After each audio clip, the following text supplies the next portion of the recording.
Are you ready to take your business to the next level? Every day there are countless books and articles that are published offering the key on how to make your business a success. It's easy to feel overwhelmed trying to keep up and run your business. That's why Deb Creer created the Business Power Hour.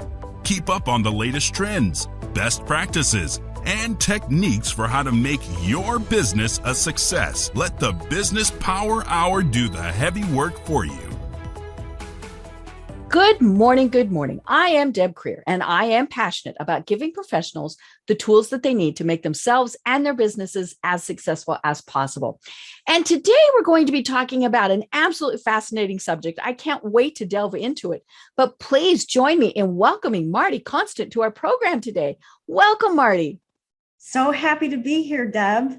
Great. And we have the fabulous, the wonderful Cindy Chosick to thank for introducing us. So we want to give a shout out to Cindy because she just has such great people to recommend. Well, let me tell people a little bit about you and then we will dive into this. So Marti Konstant is a workplace futurist and the best-selling author of Activate Your Agile Career. She has an MBA from the University of Chicago Booth School of Business and is a former technology executive who has worked in Silicon Valley. As a top career influencer, she has been featured in media outlets such as NBC Chicago, Forbes, and the Muse, and has worked in companies like Samsung, Dow Jones, and Apple. You know, those little guys. Marti is an expert in applying agile principles to workforce development. So again, Marti, welcome. Yes, I am so happy to be here. It's a great day and it's sunny out. I know. For once, I'm down in Atlanta, you're in Chicago. No rain in either place. What a concept. Well, I always like to start by having my guests tell how they got to where they are today and how you discovered that this really is your passion in life. So I listened to a few of your shows, Deb, which are just very engaging. And I noticed that you typically ask this question. You were prepared. And it's a great one because, I think Blanca, that you had on recently about body language, talked about things that happened when she was young. Same thing for me. There was a systemic thing that happened when I was about 12 years old. I was diagnosed with scoliosis, a crooked spine. For those who aren't familiar, some people get a curvature of the spine and some people have pain with it, that kind of thing. I wore a brace for 3.5 years, almost 4 years. As a teenager. All through my high school years. And I had a lot of time. There were so many things I learned from that, but I think one of the things that I'm drawing from it now is this idea of alignment and misalignment. Right. And what it takes. I assume that all human beings are aligned. We know that's not true. We work endlessly to align ourselves to our values, to our jobs, to our families, to get them more aligned, more balanced. Everything, in a way, is slightly out of balance. Right. And as human beings, work to align them. And so I had to work my entire life to do what I could do to accommodate a spine that wasn't perfectly straight. Most people have a little bit of a curvature, but mine was severe enough that it had to be attended to. And so this is stuck with me. And the other thing that stuck with me while wearing that brace was this idea of being immobilized and then eventually being free. Right. And the things that I imagined and dreamed that I could do physically, I dreamt about them over and over again. And when that brace came off mentally and physically, at the age of almost 16, I felt like I could do anything on this planet. I bet. Yes. Once constrained, and then it's not permanent. It was this wonderful time period and explosion. And I often wonder, why I go at things with such intensity and such gusto, and I know where it comes from.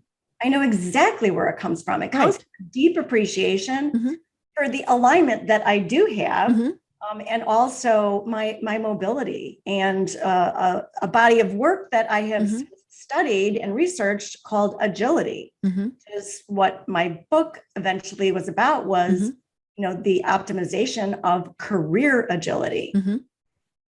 Right. And I love this concept as it pertains to a career. And it's, whether you're an employee or you have your own business, we feel so many times like we're boxed in, that whether it's our own expectations of ourselves or someone else, we can't do that. We can't do this, all of those various things. And we're stuck, there's that saying, stuck in a rut, and if anything, the pandemic, yes, it had horrible, awful things that happened to it. But I think for many people, it made them go, is this really what I want to be doing? Especially when they were totally forced into, say, working from home, when they hadn't been, or not networking or doing all of these things. So talk about how, the pandemic really has kind of released all of these people to really be rethinking what they're doing. It's released a lot of creativity. There was a term that was coined last year, COVID creativity.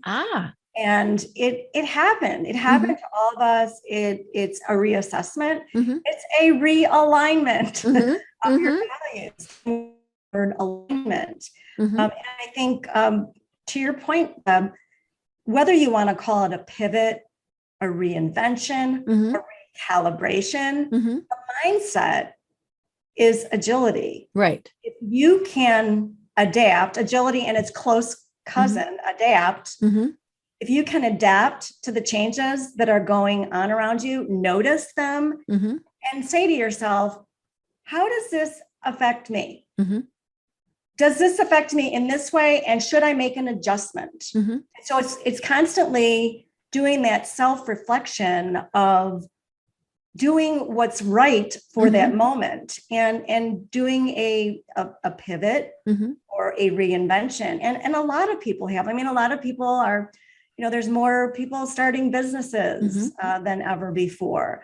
There's also a lot of people at the corporate level that are talking to their management and saying, this works for me. How about you? How does hybrid work for you?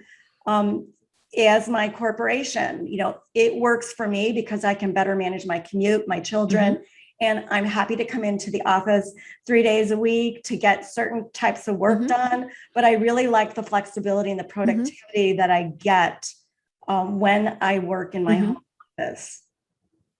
Do you think it made a difference that it was forced on us?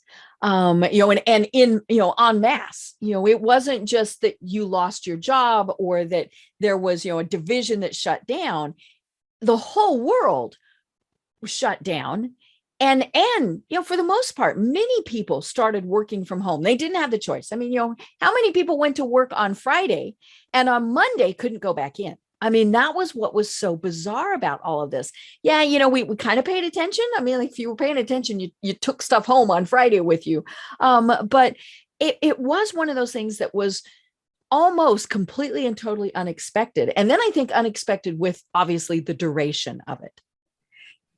Let's talk about things happening fast. And I was, keenly interested in this as this was happening. I belong to an executive learning exchange, working and collaborating with learning executives. And there's a story that I observed of teachers. I have a niece that works in a district, and she's an instructional technologist. What she does in her role, she's got a PhD in all of this and robotics and all that. She helps teachers be more efficient with technology. Oh, so she was all of a sudden Miss Popular. Yeah. So she started doing this 20 years ago Mm-hmm. in her profession. She was originally a Spanish teacher, Mm-hmm. and she became so interested in how she could help others in her environment Mm-hmm. be more in tune with the children that were in her classroom. Mm-hmm. And so what happened to them is within one weekend, Mm-hmm. they had to take all of their in-person teaching and put it online. Right. 99% of these teachers, while they were comfortable maybe in using their technology, using certain types of technology in the classroom, they were not prepared to take what they were doing and put it online. Mm-hmm. So what happened, it had to be done. It was a technological feat. They did accomplish it. The teaching was not the best in the world. It just wasn't. And what this means, this is about incremental improvement. So this is process improvement in action. So within 6 months, the teachers were better. There was this notion of pre-recording. There was this notion of go do the homework, and then the classroom will actually be where we have the conversation. So teachers started getting smart about how people learn and how best to engage them. Doesn't that sound great? To do your homework and then come to class with your questions. Come prepared? Oh my. But to come to really learn in the conversation, because you're able to just ask the questions then and learn from the other students' questions. They were flipping the script on a lot of how they taught. For the most popular classes. Right. And it was interesting because, and initially I loved it when they said, this is 2 weeks, just give me 2 weeks. And I think every single person who heard that went, yeah, right. I mean, we just knew it was going to be several months. And so I think what happened, whether it's teachers, whether it's businesses, we all thought we can kind of limp along for a while. And then it became obvious that not only was it going to be long-term, it could conceivably be something that was forever, or at least going to last for months. And so how do people deal with that? Dealing with forever? Yeah. That's a really fun and interesting question. When the implication is forever, there's, let's go and talk about the change curve, Elizabeth Kubler-Ross's original grieving process curve. What happens is denial, frustration, getting into the depths of despair, bargaining, all the things that you go through when you're dealing with a loss. At some point on that curve, when you're at the lowest part of the dip, you start to figure out, how do I integrate this with my thinking? Right. And then you achieve, up at the top of the curve, you achieve some sort of integration, and in many ways, some sort of satisfaction and happiness, because you have adapted. That is your adaptation curve. So that's pretty much how people deal with something that was once going to be 2 weeks, and then it becomes forever. It's, a lot of people did think that it was going to be 2 weeks. Some people like you may have thought, I'm not so sure. You got a whole spectrum of emotions there. I got to think that if this is going to be like the regular flu, and we're going to have it every year, and it's quite deadly, then we're going to adapt, and we're going to work on it. Get the vaccines figured out. We're going to get stuff done, and it is going to be better than it was in the first 6 months. Right. And it's going to be something that we adjust to. It's amazing that we've been able to rid ourselves of all the diseases we have in our life. I know. Look at the number of cases of influenza, even, that just went down in the last 18 months. That was incredible. Right. And because we were, wearing masks or not seeing as many big groups and, not getting together at the holidays. Right. Or you did, and you're like, yeah, you stay over there. It's forever is a long time. Right. And it's interesting because I'd never thought of it like the grief curve. And it really was exactly like that. I mean, I love the bargaining part. and some of that might be, okay, I'll wear my mask if I can go back into the office, or, fine, I'll get the shot, or, all of those various things. But in many ways, it really was a death, or, because, people, there are, and we're not talking about the actual people who died. We're talking about maybe the death of your career. It was not the way you had intended for it to be. Yes, there were a lot of people, obviously, who completely lost their jobs, but there were also so many people who had what they wanted in what they were doing. And many parts of that was actually being in that office and seeing those people.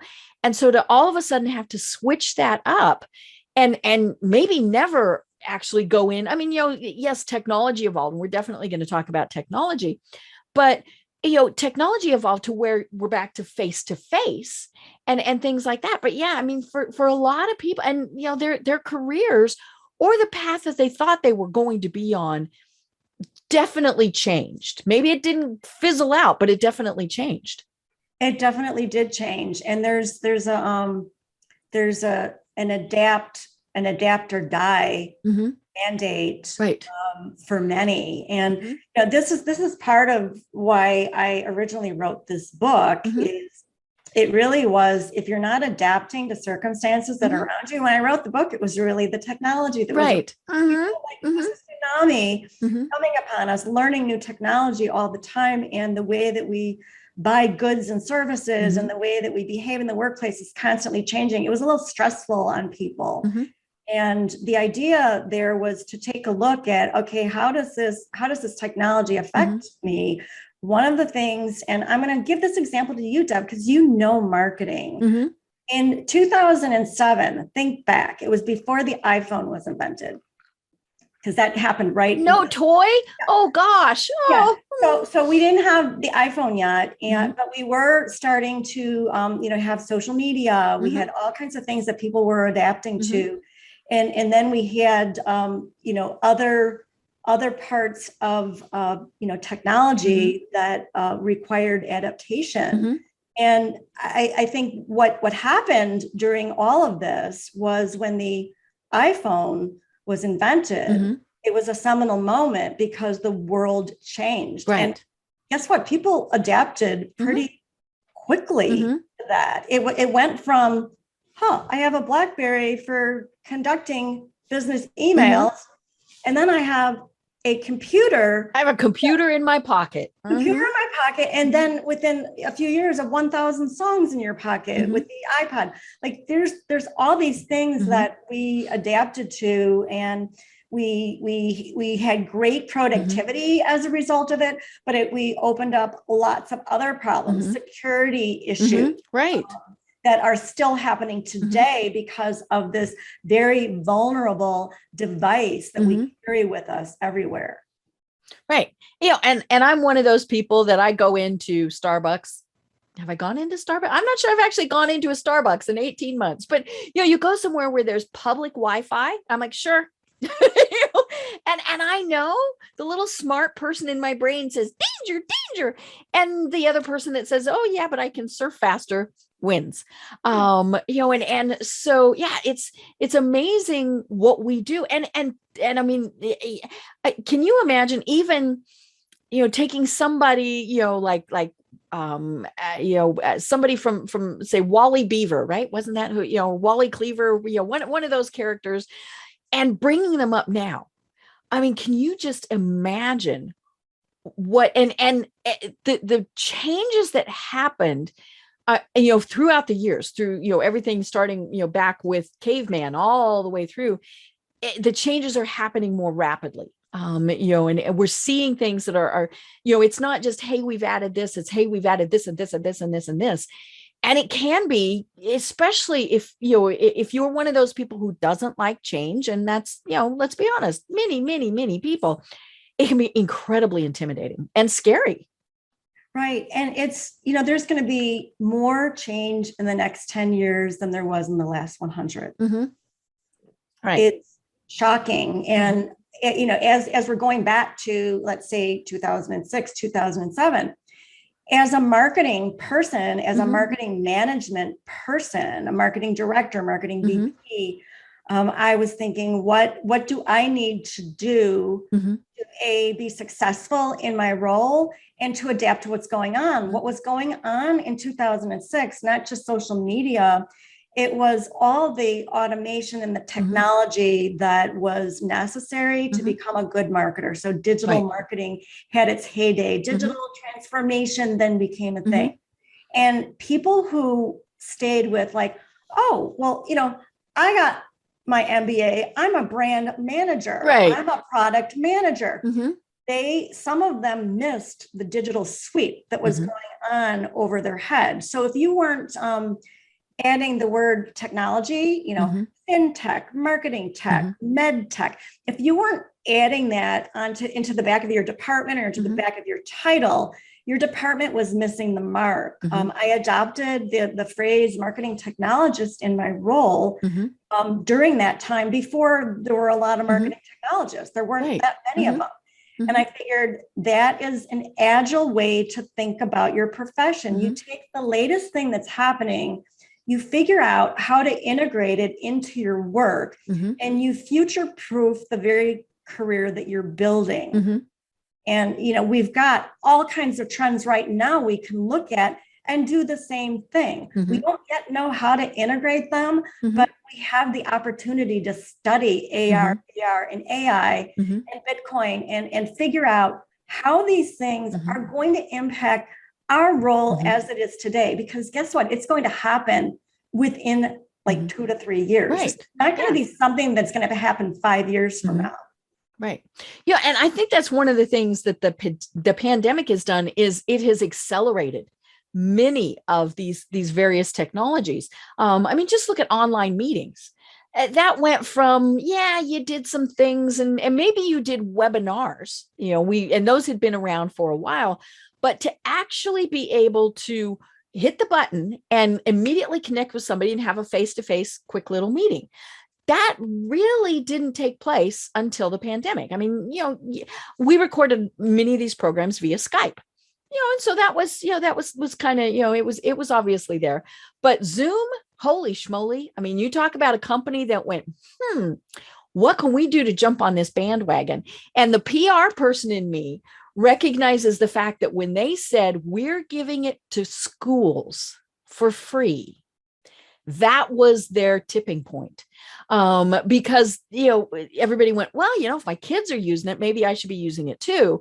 And, and I think it was one of those where they were in the right place at the right time and everybody else is playing catch up. Microsoft kind of converted Skype into Teams, and clearly for large enterprises, that works very well.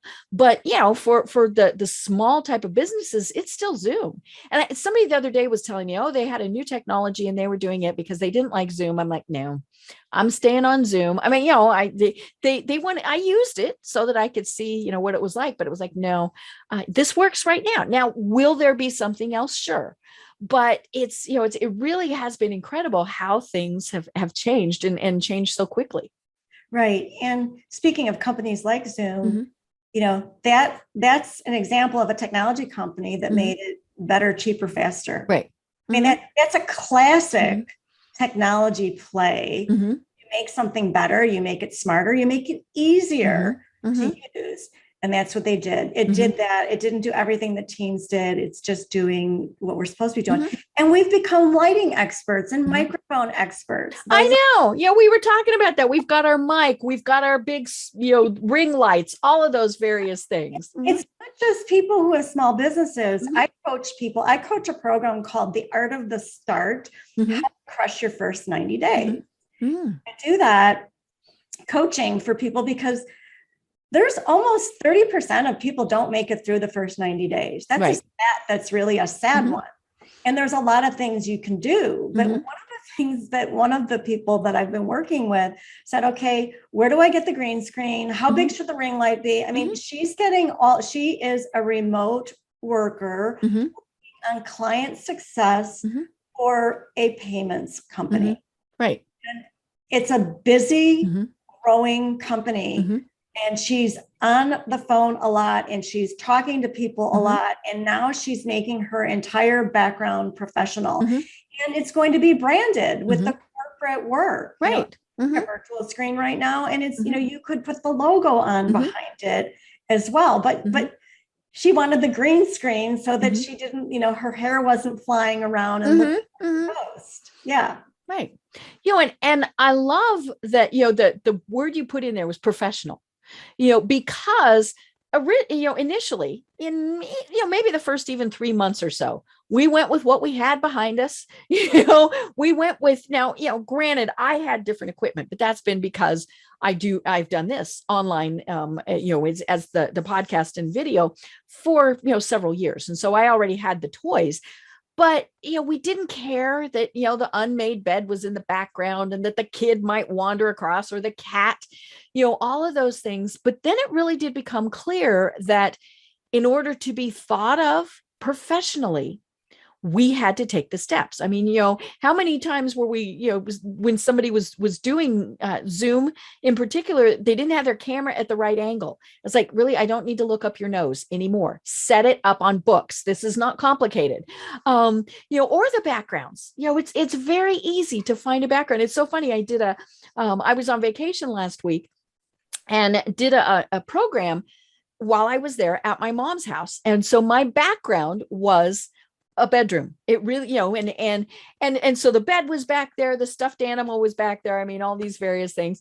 And I explained several times, I'm at mom's house, and all of those things. But yeah, we've, just like if you were in an office in a building with other employees, you want it to look professional, and then you add in the little personal touches. I mean, I've got some here behind me, but we really did go, okay, this is something we have to embrace, or at least accept. And, we have to come across as professional. Yes, absolutely. I was very interested in your interview and your chat with Blanca Cobb, because she works with all of the body language. The body language. And, so that was a big part of your discussion when I was listening to that. And, we've all been doing that, getting the external webcam, looking directly into the little pinhole of the camera. And the little dot. Right, the little dot. And, the deviation from that is when you're doing an entire interactive webinar that has a few hundred people on it, and there's a fast moving chat. So my eyes go to one direction.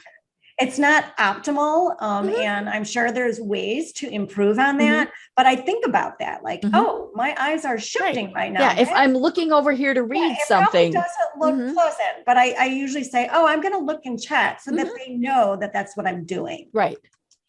Yeah. I've been on conversations where, and recently, where they didn't have the camera at the right place. So I'm spending the whole time looking at their ear, or, they are reading something else, or looking at something. And I mean, that comes back to basic in-person type of things too. I listened to Blinkist. I don't know if you've ever heard of those, but they're short. They take books and they condense them into blinks.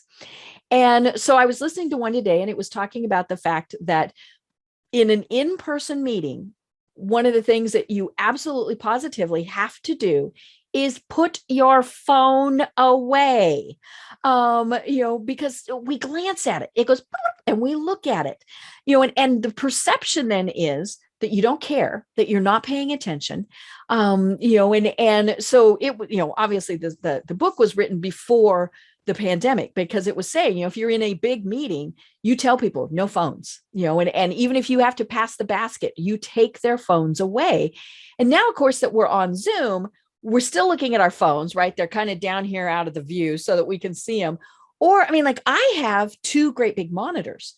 So, and I do for the program, I have things on both monitors for it, but I have to be very careful to not be doing the turn my head type of thing, because it's immediately distracting. And as a body language thing, it just throws people off. Exactly. Yeah. So, to your point earlier, is the future of work is changing for everybody. And, what do people do when forever is such a long long time. And I think the future of work is being reimagined now by the corporations. However, we can also talk about the trends that were happening before all of this. Right. Let's talk about the alternative workforce. You know, I study the workforce for my living, for what I do, because I help coach people be resilient and future-proofing their careers. What can one do to insulate that, insulate themselves from that. And so there's a few things people can do. It's, notice what the trends are, take an assessment of like, how does this affect me? And then actually make the change. And so there's a lot of people right now in the alternative workforce, going back to the trend that was happening before all this, 40+% of people that work today work in the alternative workforce. That is gig, contract, consultant, freelance. You and I are in the alternative workforce. Right. So those are 4 discrete types of alternative workers. And you could even put in some part-timers in there as well. That's predicted by 2025, which is just a few years, is to exceed 50%, right? 50 to 55%. The question I get asked, well, what's happening, Marty? What we should be worried about? And I said, well, the first thing that you should worry about is, how does this affect me and how am I going to adapt to it? Right. Rather than putting your feet in the ground and denying that it's happening, first of all, acknowledge that it's happening and figure out what to do. Right. We can't be ostriches, people. So companies are often seen as the ones that are making these horrible decisions. They're not really horrible. They're actually becoming more efficient. Right. They're we've been becoming more distributed in the way we work. We used to have these, monolithic buildings and now we have like lots of satellite offices, lots of distributed workforces. I worked for a Silicon Valley company and we were online with Australia and Korea and China. Often the days were long. It was a different kind of work environment that extended into our personal lives. You might ask yourself, well, what can I do with that? Well, there's actually the Institute for the Future did an exhaustive study on this about there's 7 different types of workers. I mentioned 4, but they call one of them the savvy consultant. That's the one, the lower paid gig worker. So it might be Uber or Fiverr would be a good example. Yeah. They'd be making lower, but they're in the gig economy. They're not making as much per hour. But you counter that with the savvy consultant that is a specialist in their area. Right. And the people that hire them are more generalists. Let's take it back to marketing again. You're a marketing, say you're a marketing digital person, but you're more of a generalist and you don't have a budget to have every discrete, competency on your staff. You're going to hire the specialist. Right. And that specialist is going to come at a cost. They're going to come at a cost of a few $100s per hour. They're not going to be $25 per hour. They're not going to be $50 an hour. They're going to be more than that. So the savvy consultant, as identified by the Institute for the Future report, that's a group out of Palo Alto, really fascinating group. People can go online, Institute for the Future, and you can get all kinds of free research on it.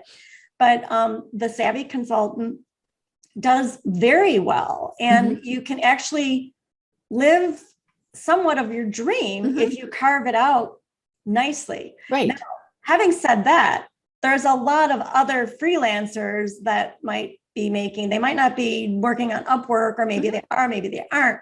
They're still plugging along, trying to get that $10, $20, $30 an hour, but they're not billable all the time. So the $30 an hour doesn't really add up to all that much. So they've got to figure that out. So these are the questions that people need to ask themselves. It's not going to change the the gate agent at the airline in a way that they're going to say, oh, I'm going to be a contractor. Right. Yeah, those type of positions. No, that's an employee position. Frontline positions, and I've interviewed them, and I've actually done some work in that space in the airline industry. And that's a very interesting space. There's these frontline workers that are very devoted and dedicated. And I know some people lost their roles through these layoffs, and they're trying to figure out, what do I do next? I've been, a ramp agent or a gate agent or a flight attendant.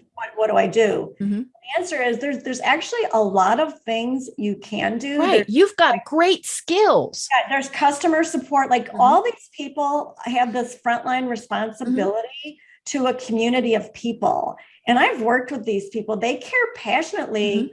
When that door closes on the airplane, they have checked off nothing short of 150 boxes, and they care about your safety.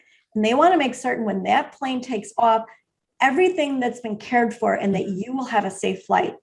I never really realized it, because when I was a passenger on an airline, it was all about me. I didn't think about those people on the ground, waving the pilot in. I didn't think about the luggage people. I just didn't think about it. But their role is they're there to ensure that your luggage is safe, that it doesn't have anything unsafe in it. There's lots of things that they are working on behind the scenes that we have no idea. But they have tons of skills. They have engineering degrees, these people. They have customer service, customer support. They have lots of skills that can be translated into other areas. Right. Yeah. I've for a long time talked with military people about that, who, have transitioned into the private sector, and they're like, well, what, but yeah, they managed people, they managed budgets. I mean, all of these various skills that do transfer. And sometimes it's exactly what you were saying. We're at a very high level. So, these are incredibly talented people. And, and it's interesting to kind of see when they shift, what they end up doing.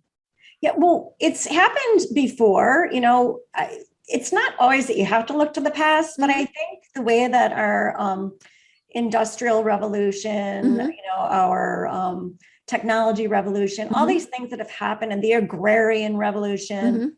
It's funny how we call them revolutions. I know. And because it seems like a bad thing, but it actually was a good thing. But it's something that took over, and people were so concerned, when certain rules ended. And, I used to take these economics classes when I was in school. And I used to be in awe at the conversation that people actually do substitute work. They figure out, and they figure out they do it in a number of ways. They get upskilled and reskilled. Those are the two important words, upskill, like make yourself better at what you do or more advanced, or reskill, you actually get skill for something else. Right.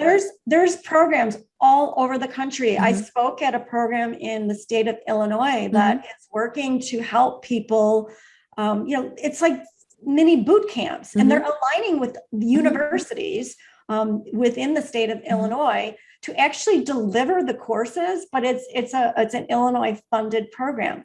These are things, and this happens all over the country. There are these, we need a master resource list for all of this. You were mentioning the military. I know that there's lots of resources for them, but a lot of it happens in the upskilling and the reskilling.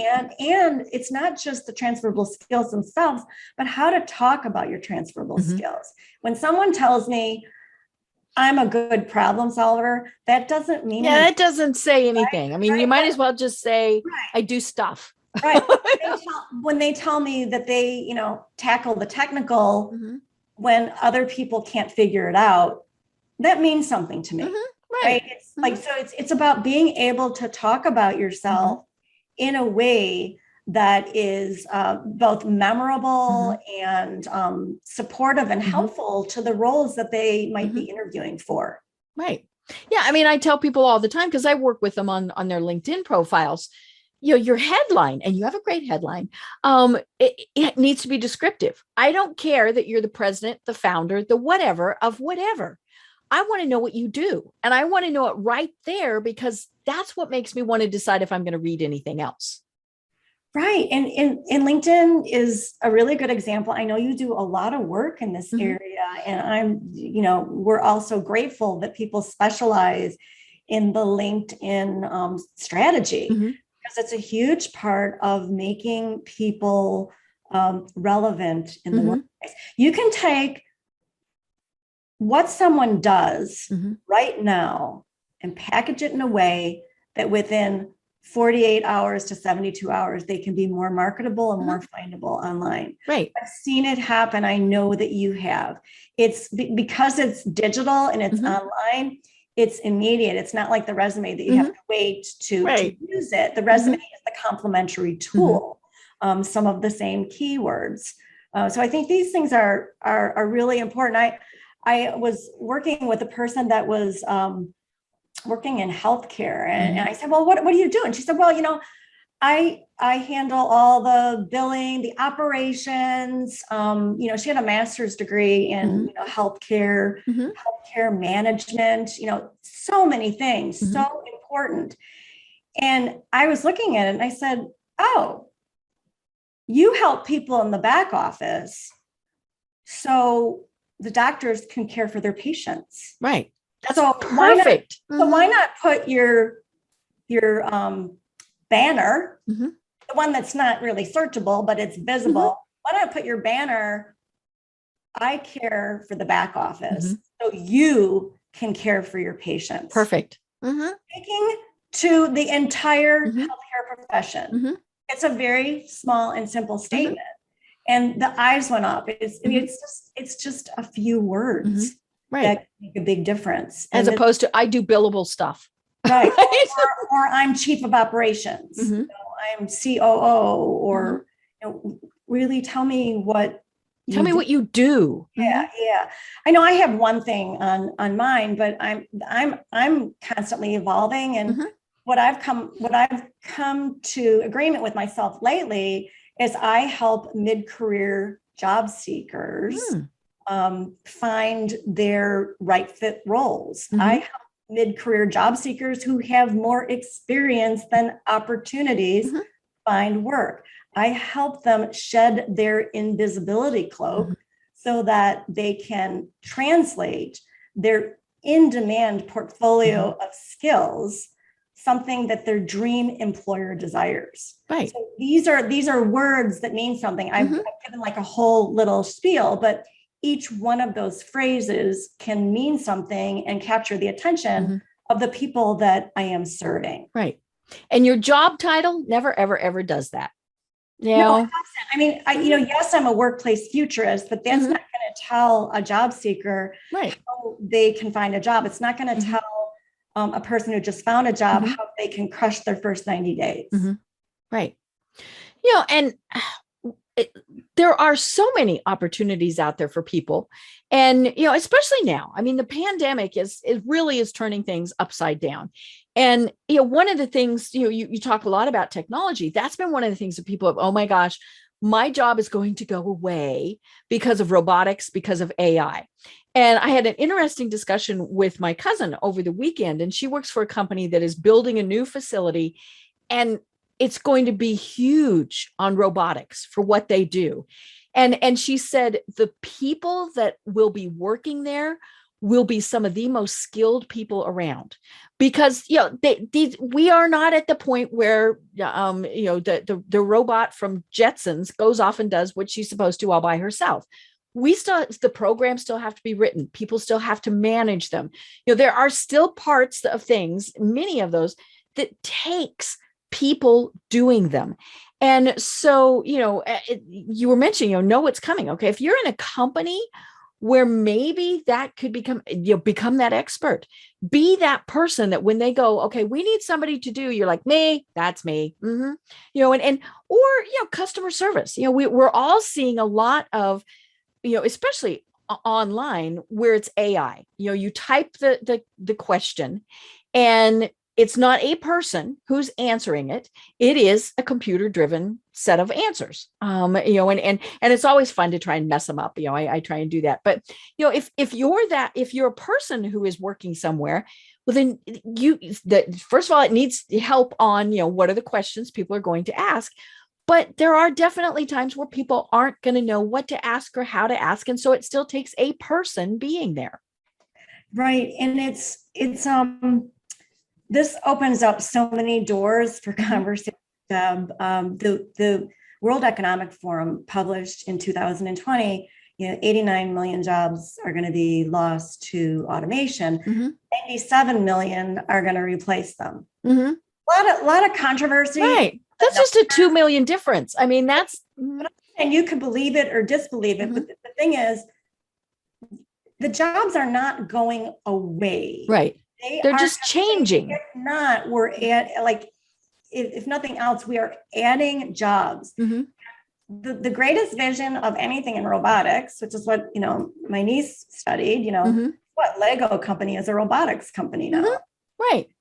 They're becoming the technology. They're not the brick company. I mean, they are, but they've added so many things. And so the idea of cobots, robots. My husband had a surgery a few years ago, and it was handled by the doctor with a robot, right? So these kinds of things where you're not standing like right over the page, some of these surgeries can be done from other places, right?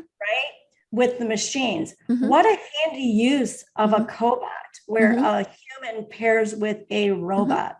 So if we're thinking about pairing with robots versus viewing the replacement, yes, there's going to be certain things on the assembly line where windshields are going to be placed by a robot into the car as it gets assembled. But there's lots of other roles within those industries that will exist. And if not there, in a tangential or related industry. Right. Yeah. And if you're scared to embrace that, I mean, like we said, people don't like change. They like knowing I go to work, I put in my widget. I go to work, I put in my widget. And so thinking, oh my gosh, something else is going to put in my widget. You do need to think, okay, how can I help put in that widget? Or, you know what, maybe I don't want to do widgets anymore.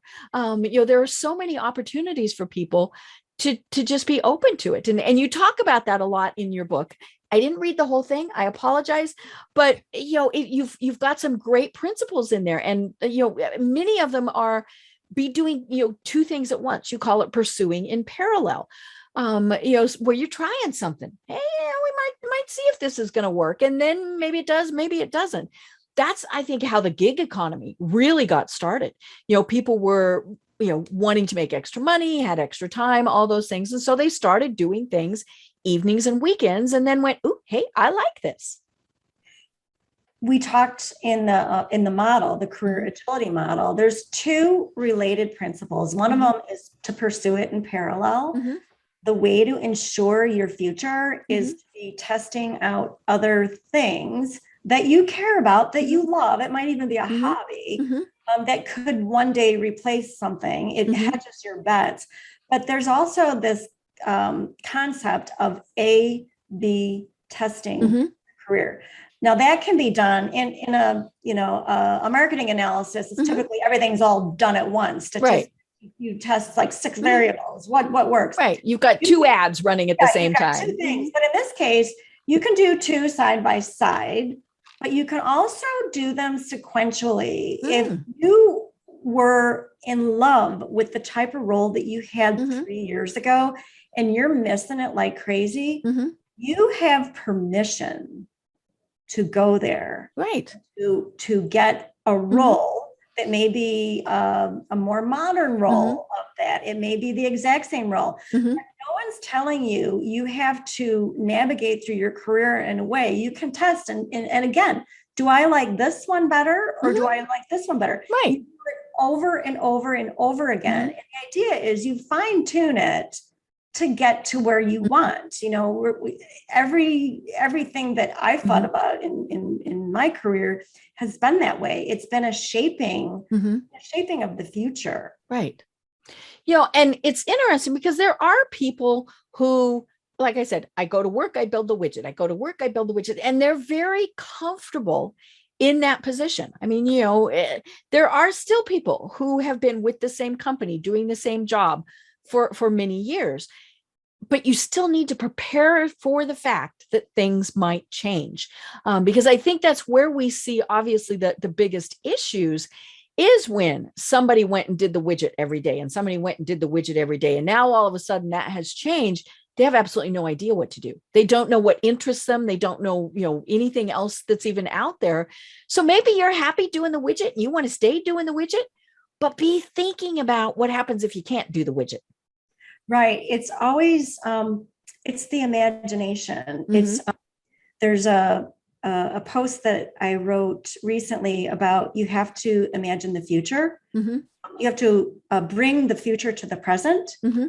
So that you can design what it is that you want. Mm-hmm. I talk about it in designing a resilient workplace. Mm-hmm.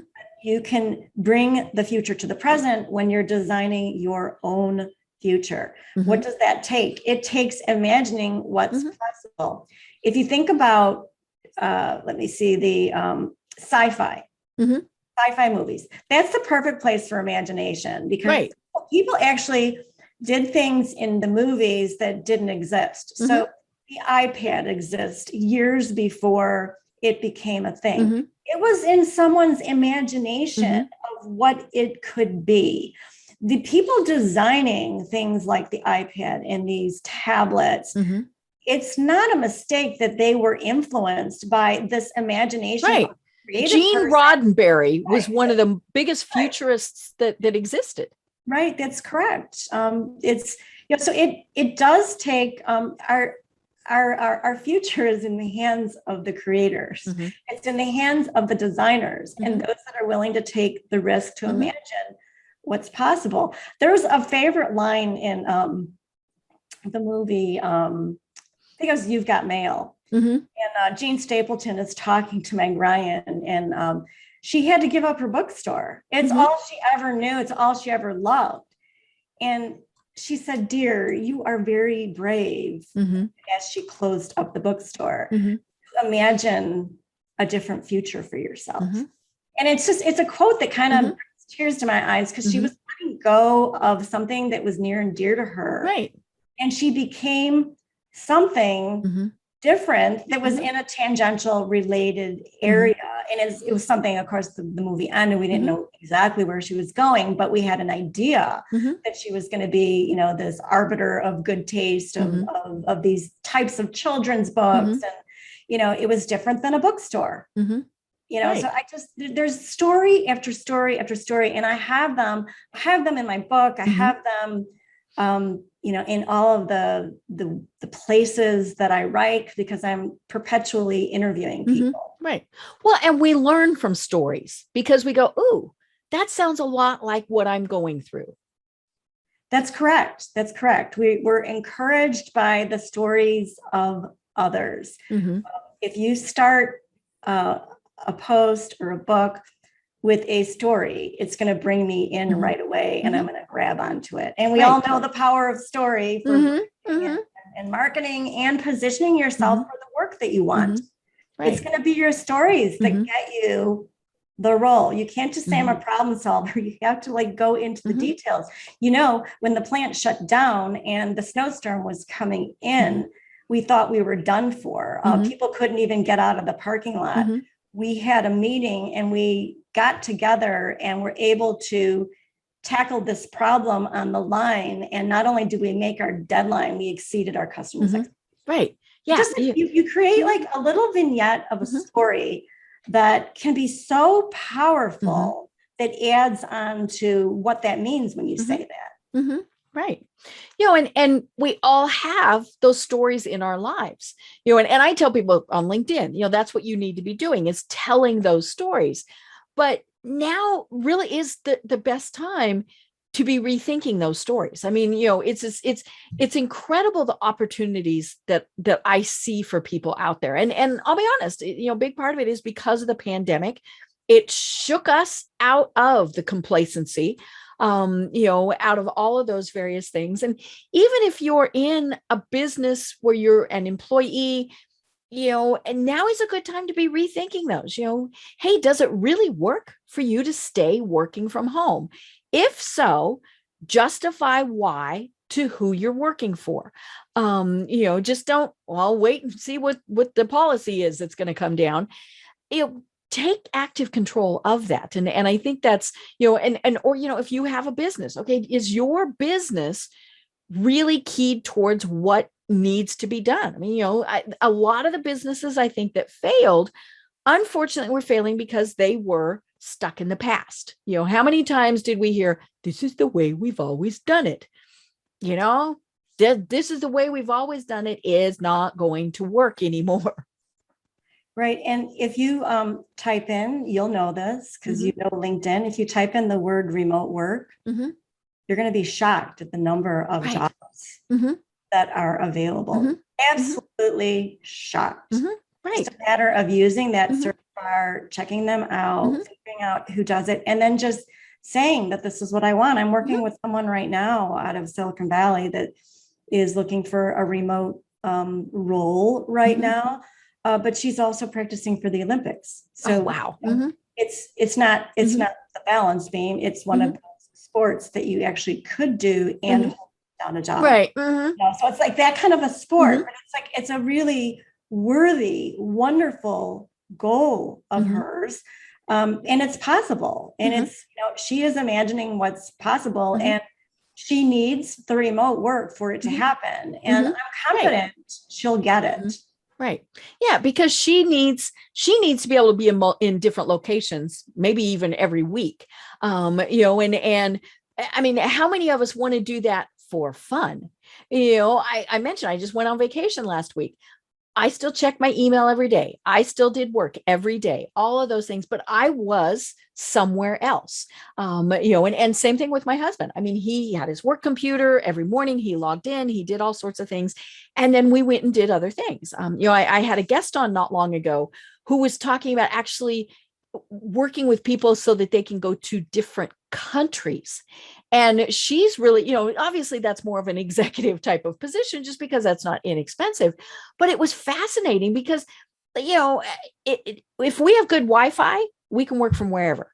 And let's be honest, most places that are desirable to really be able to do that have pretty good Wi-Fi, or there's ways that you can adapt. I mean, and so, yeah, long gone are the days where, you pack your little lunch, you get in your car, you drive to an office through horrible traffic.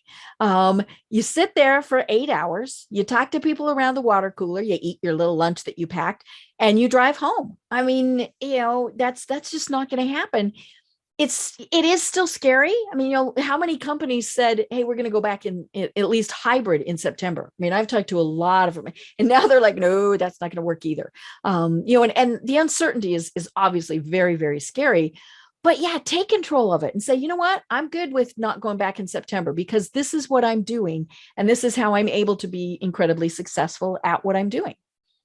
You said the uncertainty, and if I were to offer one thing to your listeners is a designer that I so admired for my entire life, who actually passed away last year at the age of like almost 90. His name was Milton Glaser. His out of New York. His quote was, "Certainty is a closing of the mind." And it's out of all the writings that I've ever done, when I brought up that quote and then complemented it with thinking about it, it has become one of the most popular posts I've ever written, because it is something that when you're not willing to step into it, you're gonna lose out. Right. You're going to get stepped on. You're going to get stepped on. You're going to become irrelevant. You're going to be one of those that are left behind. And it's the state of evolution. Right. We are evolving. Come with us. Right. I love it. Well, for those who are evolving and embracing it and adapting to it and activating it and all of those good things, how do they find you and connect with you? I am at martikonstant.com. That's MartiKonstant. It's constant. It never changes. Mm-hmm. And I also have the Agility Think newsletter on LinkedIn. There's about 30,000 subscribers from all over the world. So I welcome you and welcome the sense of commentary and comments that we share every week. Right. And of course you have your wonderful book, Activate Your Agile Career. And it's great. It has all this information in there for you really to be thinking about this. And now is a great time. You don't have that hour commute each way. What are you going to do with it? You're going to read this book, right? Right. And it's, it comes in, the ebook, the Audible, and as well as the regular book. Perfect. So, I love it. I love it. Well, Marti, this has been just absolutely fascinating. And I think we need to do it again, when things are back to normal. Right. And I tell people it's normal, new normal, and it just continues to change. I mean, but yeah. So until then, do you have any final thoughts that you want to leave everyone with? The final thought is, to really look around and not just think about what you're doing, but what can you do to help someone?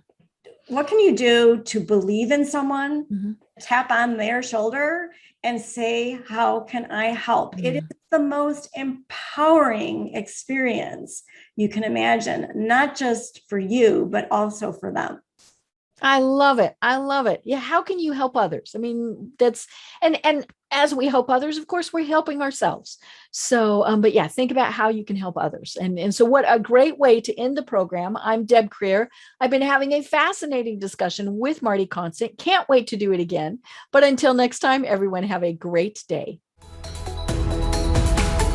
Tune in for our next program for even more trends, best practices, and techniques for how to make your business a success. The Business Power Hour, hosted by Deb Creer, is proud to be part of the C-Suite Network.